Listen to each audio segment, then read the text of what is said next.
Ba't nanginginig yung baba mo? Oo, sir. Ay, malakas. 700 isang araw. Oo, sir. Kita mo. Umiikot ako, sir, dyan eh. Oh. Kaya lang pag uulan, sir, ako kasi kumikigla. Tulungan mo ako, sir. Anong tulong gusto mo? Kahit kunti lang, sir. Nay, magkano palamig? Nay, magkano palamig, Nay? Ano, 5 piso, sir. Pwedeng 4 lang? Pwede, sir. Sige po, pahingi isa, 4 lang. Isa lang. 4 nga lang yung pera. Kahit 3, sir, mayroon. Ha? Kahit 3, mayroon. Ay, 4 lang yung pera ko, Nay. Pasensya ka na. Bata, sir. Ha? Yung mga bata. Mga bata? Pag ang pera nila 3, bibigyan ko sila, sir. Oo. Oh, Nakuha sila, sir. Salamat po. Sir. Oh, Jesse, inom ka. 4 yan. Yun lang, sir. Kumusta benta, Nay? Kunti-kunti lang, sir. Kunti-kunti lang. O, kaya lang tiyaga, sir, para may Anong lugar to, Nay? pakuan, sir. Pakuan? Oo. Barangay Pakuan. Barangay Pakuan. Oo. Kumusta ang buhay? Ganito lang, sir, magtsatsaga ng titinda. Okay. Ay, dadaan yata sila. Dadaan ba? Atras mo para makadaan. Ay, pati mo doon, Nay. Makadaan sila. Dito, Oo, atras mo kunti. dito.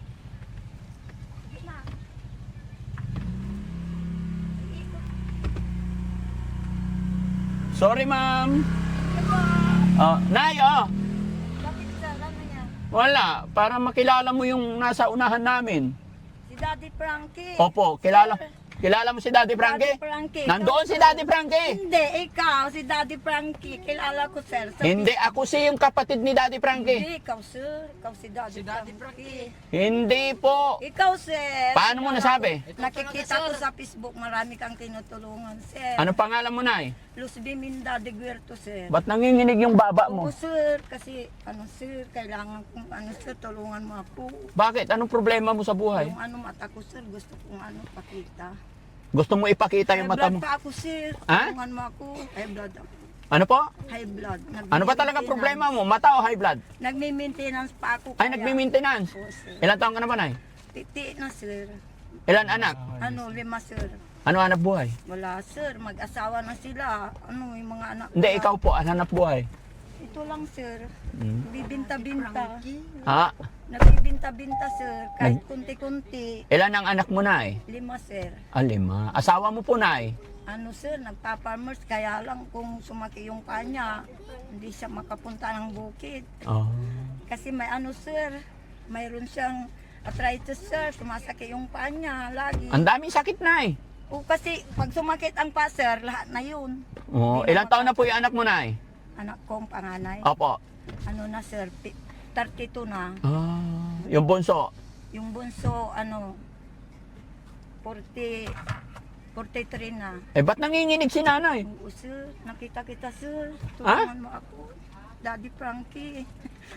Ika si Daddy Frankie. Pinapanood kita, sir. Lagi. Sa Facebook. Di nga. Oo. Kaya sabi ko, sana makakapunta rin ako kay Daddy Frankie. Yinayaya ko. O, ano nangyari? Sabi niya, hindi ko alam yun, ma. Sabi niya. Mm-mm. Kaya, sige na, punta natin si Daddy Frankie. Dyan lang daw. Ano paninda mo, Nay, bukod sa palamig? Football, sir. Pusbol? Ano Fishball. Fishball. Kikiam. Saka yung isaw. Binabalo ko pa niya anong oras na. Araw-araw ka nagbibenta. Oo, sir. Magkano kita mo isang araw? Rin, sir, 700, ganun. Araw-araw. O kung minsan, 500 plus lang. Ay, malakas. 700 isang araw. Oo, sir. Kita mo. Umiikot ako, sir, dyan eh. Oh. Kaya lang pag uulan, sir, ako kasi kumikigla. Matago na. Oo. Pag umuulan, sa bahay ka na lang. Oo, sir. Kasi takot ako, sir. Oo. Sir, tulungan mo ako, sir. Anong tulong gusto mo? Kahit kunti lang, sir. Anong konti? Kahit kunti lang, parang bili ng bigas. Oo, sige. Kawawa Para naman siya. sir, Ha? para mayroon akong pambili ng bigas, sir. Oh. Thank you, sir. Maraming salamat, sir. Walang ano man. O, padaanin mo muna sila, Nay. Ay! Ingat. Sorry. Ito pa, Nay. Oh. Maraming salamat, sir. Oo, sige na. Maraming Tanggapin mo, salamat, Nay. sir. Thank you, sir. Oo, ay, gawin natin 3,000. Agi, thank you, sir. Maraming salamat, sir, sa blessing na binigay mo ngayong araw na to. Sir, thank you. Sana nakatulong po. Makakatulong ka ng marami sa akin, sir. Sa Mm-mm. mga anak ko, Opo. sa mga pangangailangan ko. Relax sir. ka lang na yan. Nanginginig ko. Baka high blooding ka. Sir, doon ang bahay namin, sir. Malapit kay Kagawan. Oo, sige, Nay. Ingat ka. Oh, thank you, sir. Sana makatulong yan. Maraming salamat, sir, sa mga kasama mo, sir. Oh, walang anuman po, ha? Thank you, sir. Ingat po, Nay. Oh, thank Pangalan you, niyo sir. po? Los Biminda de Guerto, sir. Los Biminda de Guerto. Saan ang province mo talaga, Nay? Dito, sir. Dito talaga. Dito ako pinanganak, sir. Sige, Nay. Naka-video tayo. Okay lang. Thank you, sir. Ah. Oo, walang Doon anuman lang po. ako ikot, sir. Gusto niyong fishball, sir? Ay, hindi na po. Thank you, sir. Okay po. Ingat po, Nanay. Salamat Thank you po. Sir. Hello po. Okay ka lang, Nay? Saan bahay ni Nanay? Oh, ano trabaho ni Nanay? Wala trabaho. Anak? Apat. Asawa, anong trabaho? Construction. Ilang taon na yung anak niyo po? Yung bunso ko po, grade 12. Lapit ka na eh. 16 years old. Grade 12. Paano po kayo nabubuhay? Kapag may trabaho yung asawa ko sa construction, sir. Nakika-construction. Kami naman, kung may paghanap buhay sa bukid, nakiki-extra po. Nakiki-extra naman si Nanay. Oh. Kumusta ngayon? Nakita ko kayo doon sa ospitalan. Apo. Nakapalo kayo kaya na. Posible naman na si Sir Frankie yun kako. Ano ba napanood mo kay Daddy Frankie? Nasa ospital. Nasa ospital. O ngayon, awa ng Diyos, medyo gumagaling na. Ha? O sige, Nay. Dahil nakakapanood ka, bigyan din kita. Okay lang? Lapit ka, Nay. Huwag kang mataot. O, 1,000. Ay, salamat po. Ha? Salamat po. Walang anuman. Pagpasensyahan nyo na po yan. Nay, halika, Nay. Si Nanay. Maraming salamat po. Ha? Ikaw, Nay. Kumusta ka, Nay? Pangalan ni Nanay? Luz. Ilan anak ni Nanay? Ha? 3. O, sige, Nay. Bigyan din kita, Nay. Ay, Ha? thank you po. Okay, salamat po. Okay, thank you po. Thank you po, sir. Salamat. Ayun, mga kababayan, nadaanan natin yung mga nanay dito. Bigyan natin sila ng konting biyaya, blessing mga kababayan. Alam nyo naman yung daing ng mga nanay.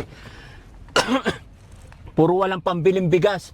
Kaya yung mga nadadaanan natin mga kababayan, pag paumanhin nyo sila yung nabibigyan natin. Lalong-lalo na yung mga, yun, nakaka-touch. Kasi sa hirap ng buhay, pero napapanood pa rin nila si Daddy Frankie. Gaya ng sinabi nung isang nanay, hindi raw siya maniwala si Daddy Frankie yung nandito kasi kapapanood lang niya na nasa ospital si Daddy Frankie. Pero ito nga po yung pangatlong araw ko na sa bahay. Itong hapon naggala kami kasi hindi ko matiis, kumbaga nabuboard ako sa bahay. Kaya yan, pansin nyo, medyo ganto lang yung sistema. Hindi pa masyadong binibirit yung katawan. Kaya shoutout po sa ating mga kababayan at salamat sa Panginoon kahit papano na pagpasaya pa rin tayo. Maraming salamat po and God bless po.